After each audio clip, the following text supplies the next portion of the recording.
Muchas gracias a Penguin Random House por el envío de Le dedico mi silencio, la más reciente y última novela de Mario Vargas Llosa. Y última porque él así lo ha anunciado.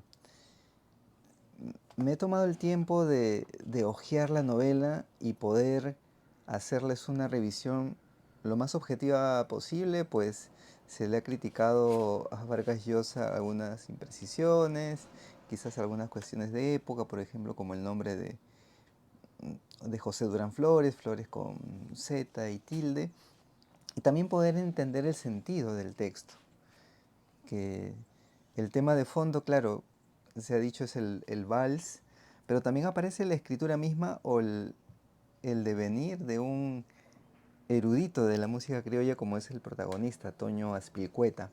Él está trabajando en un libro sobre un guitarrista que conoce recientemente, Lalo Molfino, pero también tiene como preocupación hablar sobre el Perú, claro, la historia de la música, del folclore e incluso también de la guachafería, ¿no? A este libro que le va a dedicar a Lalo Molfino, incluso quería titularlo Un champancito hermanito. Vargas Llosa también se había referido a esto en El pez en el agua, ¿verdad? Les voy a leer un fragmento que he escogido, que me llamó la atención porque el libro o la novela se va alternando con los textos de Aspilcueta, ¿no? Entonces tiene este vuelo ensayístico porque este libro sobre este guitarrista Lalo Molfino aspira a ser un ensayo. A ver, les voy a leer este fragmento. Aquella noche les contó a Collao y a Matilde, Collao es su amigo y Matilde su esposa, que había llenado todo un cuaderno con el prólogo y varios capítulos. Se sentía contento y sus amigos se lo confirmaron, haciéndole saber que nunca lo habían visto tan eufórico. Estuvo así escribiendo mañana y tarde durante toda esa semana. El siguiente domingo se dedicó a leer todo lo que había hecho en esos días y luego rompió minuciosamente esos cuadernos haciéndolos tiras, sintiéndose bien y muy satisfecho. Ahora tendría que cambiarlo todo. El libro comenzaría en el Colegio Santa Margarita de manera anodina, con chiquillos que juegan una pelota de fútbol, que corre por el pasto y se levanta a veces gracias a los cabezazos de los dos equipos, entre los que destacaba por su viveza y simpatía Lalo Molfino. Súbitamente, otro de los chiquillos le revelaba su origen. La historia retrocedía hasta aquella noche de la extrema unción a la señora Domitila por parte del padre Molfino. Trabajó un par de días en la nueva versión y aquella noche anunció a Collao y a su mujer que por fin su libro había despegado y tomaba una buena dirección. Lo notaron sobreexcitado, más contento que nunca de sí mismo. Al día siguiente, al día siguiente volvió a romper todo en pedacitos y echó a la basura lo que había escrito. El texto empezaría en esa nueva versión con el diálogo que sostuvo en el Branza de la Plaza de Armas con Maluenda. Iniciaría explicando que Lalo Molfino tenía un trauma sexual. Era una buena manera de atraer la atención de los lectores con semejante revelación. Todo iría desplegándose a partir de ahí, la guitarra, las historias del Santa Margarita, y solo en las últimas páginas se narraría con lujo de detalles la historia de aquel basural. Cada noche, Collao y Matilde descubrían a un Toño Espilcueta fascinado con lo que escribía. Muy respetuosos, asentían a todo lo que él les decía en estado eufórico, aunque puede que no entendieran que rompiera tantos cuadernos ya escritos y recomenzara su trabajo tantas veces. Pero en cambio, Toño lo comprendía muy bien. Era una búsqueda, una manera de iniciar ese libro tan importante, que sería el primero y el último que escribiría, porque tenía la seguridad de que después de trabajar en su redacción a lo largo de algunos años, al terminarlo se moriría, agotado y de cáncer al estómago, y le dejaría aquellas páginas perfectas a Matilde y Collao para que las publicaran.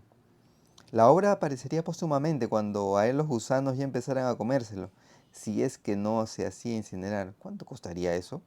Porque tampoco quería dejarle a Matilde un encarguito demasiado caro, y por supuesto tendría mucho éxito.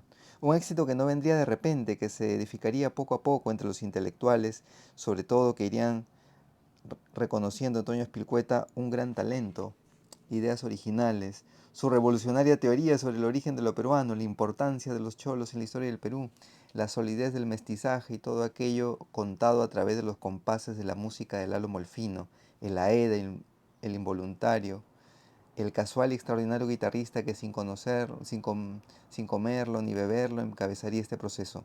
Toño Spilcueta estaba feliz. Cuando una semana después leyó una vez más lo que había escrito, seguía muy contento, más dichoso que nunca, pero aún así volvió a romper en pedacitos lo que llevaba redactado. Había decidido ahora que los primeros capítulos de su libro serían sobre lo que él pensaba del Perú, el vals y de la guachafería.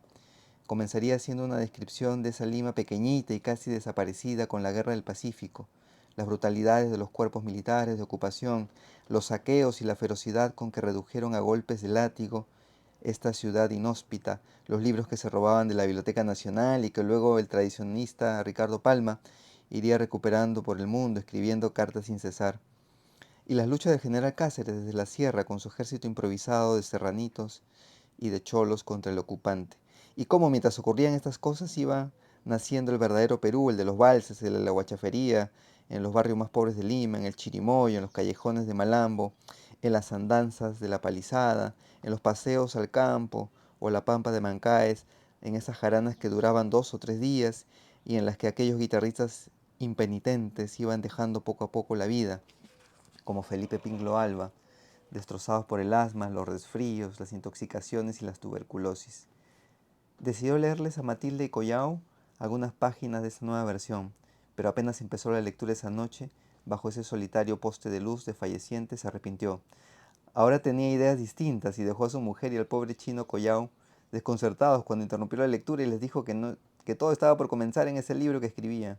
Los meses que llevaba trabajando no habían sido inútiles, pues ahora tenía la seguridad de lo que así estaba bien y lo que haría estaría todavía mejor. Toño Spilcueta lo decía y lo creía.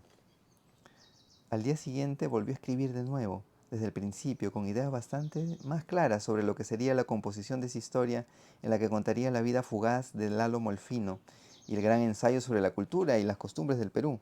Trabajó una semana más, despreocupado por completo del dinero. Matilde hacía verdaderas maravillas para darles de comer a él y a Azucena y María con lo poco que ganaba. Había multiplicado los lavados y planchados de ropa, porque desde que escribía su libro, Toño Espilcueta había abandonado aquellos articulitos por los que le daban algunos soles, y lo que recibía por las clases en el colegio era insignificante. ¿Por qué rompes tantos cuadernos, compadre?, le preguntó una noche Collao. ¿No te gusta lo que escribes? Sí que me gusta mucho. Te equivocas, replicó él. Cada día escribo mejor que el anterior. De eso estoy seguro, solo que me cuesta comenzar y avanzar en este libro. Matilde no decía nada. Nunca había visto a Toño tan concentrado en un asunto. Y lo mismo murmuraban las dos hijas. Papá está muy contento con lo que hace, se decían entre ellas y a su mamá. Parece otro, como si hubiera nacido de nuevo y cambiado de piel, como las serpientes. Nunca ha estado tan feliz. Él, entre tanto, seguía intentándolo una y otra vez. Un día descubrió que llevaba un año metido día y noche en aquella obra sobre el álamo molfino y la guachafería en el Perú. Estaba bien orientado, su libro por fin iba en buena dirección, lo que leía era bonito, bello, cautivante, incluso soberbio. Se sintió orgulloso de sí mismo y bajo ese efecto se envalentonó y llamó a Cecilia Barraza para invitarla a tomar desayuno en el Branza. Para poder pagar la cuenta, debió pedirle prestados unos soles a Matilde, que se los dio sin hacerle preguntas.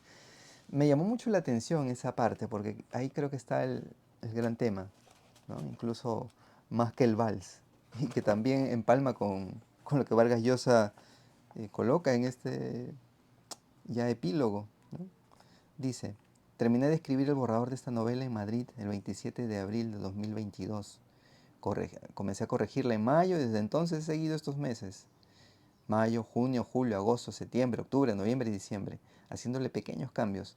Espero con impaciencia el viaje al Perú para visitar Chiclayo y Puerto Eten, con lo que creo acabaré esta versión.